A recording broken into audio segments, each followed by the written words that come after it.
Does enclomiphene increase free testosterone? In this video, I'm going to answer this question, and we're going to talk about the difference between free testosterone and total testosterone, and actually look at why testosterone may be low in the first place, and then talk to you about some of the peptides you can use uniquely to help maximize your gains not only in the gym, but as far as building hormonal health goes. We'll show you how you can upgrade your operating system.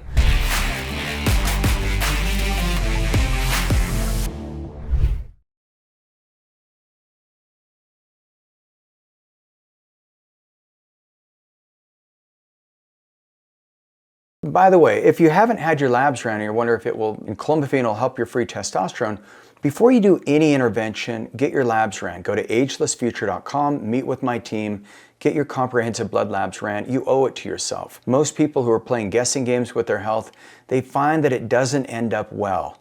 You can save so much time and energy and money by having a team of experts who work with you. So if you've had your labs ran and your doctor pulls up the number and says your testosterone looks normal, and you look at it and you say, okay, well 450, that's normal. He says, yeah, it's pretty good for your age, but really we want you closer on your total testosterone. 700 to 900 nanograms per deciliter is probably a better place to be. So don't take it at face value. The other thing is 98% of the testosterone in your blood is bound to proteins, and it can be inactive. So even if you have high testosterone, your free testosterone is what's available to the cells, and you may not actually be getting the benefits of having that great testosterone. So when you have adequate testosterone, you're going to get better energy, better libido, better cognition, better muscle health, and that's the free fraction of your testosterone. So if you have high total testosterone, low free testosterone, that might be a recipe for disaster. So does enclomiphene increase free testosterone? And more importantly, what does it do and how does it determine your free testosterone levels, and how does it actually get it to move? So one of the things that people have looked at is understanding when testosterone assays became widely available, and that was in the 60s and 70s. And what was measured was total testosterone, everything in the blood, bound and unbound. So it was not a great number. And for a while it was good enough, but then when they started seeing that some people have great testosterone, but they have all the symptoms of low testosterone, then researchers started noticing there's something puzzling. That these men with normal testosterone who are experiencing all the symptoms of low T and fatigue, low libido, poor body composition, cognitive brain fog, they realized that they need to measure the testosterone from the bound versus the unbound. And there's some interesting things that they discovered, because they found that the testosterone, it circulates in three forms. The first is what's called sex hormone binding globulin bound, or SHBG bound. This is tightly bound to sex hormone binding globulin and essentially is locked up and unavailable to cells. The second is albumin-bound testosterone. So that's where it's loosely bound to albumin, which can be released under the right circumstances, and that's what we call bioavailable. The third is free testosterone, and that's where it's unbound, and that's what you want. It's immediately available to enter cells, activate your androgen receptors, and so this free testosterone represents roughly 1 to 3% of your total testosterone. That small fraction, I know you may say like, it's not very much, but that's doing all the work. And so if you've ever wondered why two men can have the same number of total testosterone but feel completely different, think sex hormone binding globulin, and this is produced by the liver, and it acts like a hormone sponge, soaking up the testosterone and making it unavailable. When SHBG is high, free testosterone is low, and even if total testosterone looks fine. So your SHBG, it raises as we age. The more toxicity you have, if you have liver disease or hyperthyroidism, you're going to see an issue here. Even if you have IGF-1 levels that are elevated,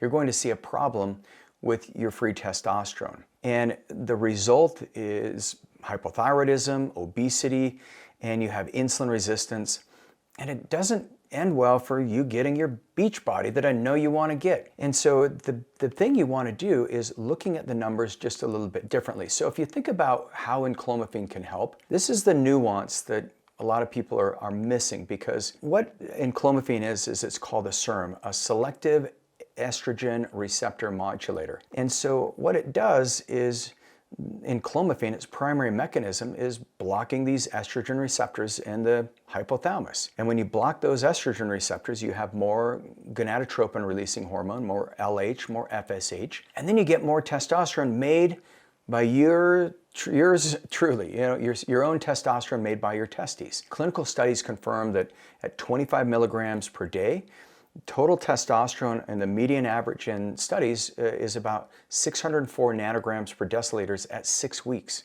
That's the primary level. And we've seen that men who've been on testosterone for sometimes over a decade, they can restore their body's own function and production of testosterone just by switching to enclomiphene. Some of the studies, how does this translate to free testosterone? Well, if SHBG, or sex hormone binding globulin, is managed because total T goes up, but SHBG continues to compensate, your free testosterone is not going to change that much. But what actually happens with some in testosterone therapy, so if you've tried testosterone and you just don't feel better on it, the problem could be that your SHBG is too high and it's bound up on all that testosterone you're flooding into your body. But what's elegant about enclomiphene is it raises testosterone through the natural HPG axis, not by flooding the system with exogenous hormone, and especially with testosterone.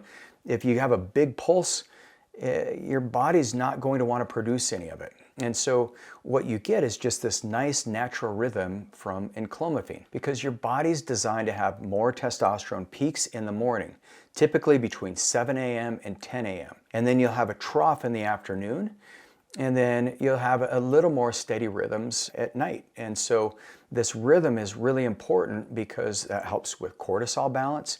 It also helps hormonal cycles, and it regulates your recovery and mood. So exogenous testosterone, the shots, the patches, the gels, that disrupts this rhythm. And enclomiphene, because it works on that hypogonadal pituitary axis, it keeps that rhythm intact. So not only is it good for your sleep rhythms, and the better you sleep, the more natural testosterone you'll produce. And enclomiphene could be something that's really important. And so one thing that's worth noting is on the surface level, HPG axis is restored in an optimized level. So when you're using enclomiphene, you'll notice that your pituitary is more responsive, your prefrontal cortex is more activated, and it's not a fleeting hormonal spike, unlike testosterone replacement therapy, because what you're getting is the increase in LH and FSH.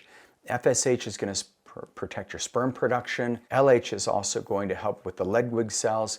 And so your pituitary is going to see that, okay, we've got enough testosterone, and you're going to be healthier from a reproductive angle. So enclomiphene does do its job, which is to increase total testosterone, but when you're producing it on your own, that's when the free testosterone actually gets optimized. And so if you're thinking about sex hormone binding globulin, the biggest thing you want to think about is liver stress. So if your liver's backed up, you want to think N-acetylcysteine, you want to be doing things to detoxify your liver. And this is the one that catches people off guard.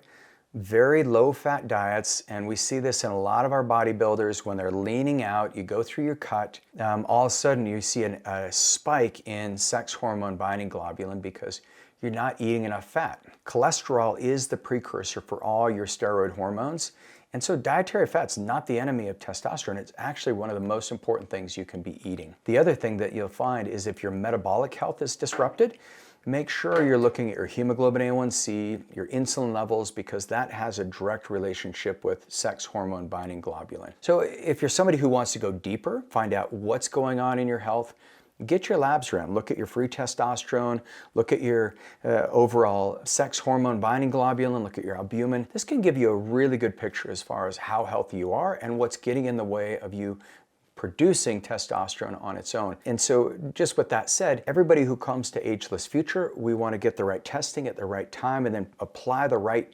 technology and therapies for you. And if you'd like to go deeper, go to agelessfuture.com, get your blood work ran, get your gut test, everything done, and my team will take great care of you. I'm Regan Archibald. I'll see you on the next video.